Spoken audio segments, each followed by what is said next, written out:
Okay, so this bag I'm about to grab out of the spa pool has been sitting in there for 8 days, fully submerged in water. So we want to test to see if any water has entered inside the Krisis flood bag.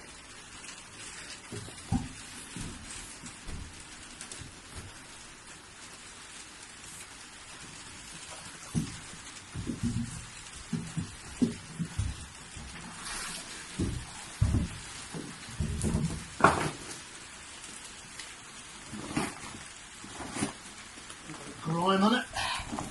Still feels like it's total suction in there. We had to suck the bag.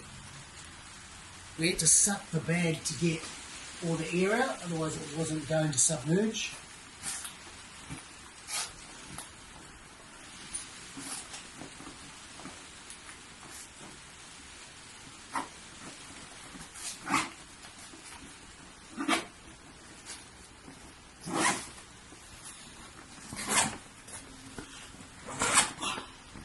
The good news is it is completely dry. There is no water. So we've succeeded in testing the Krisis bag to make sure that it is completely dry after soaking submerged in water for 8 days.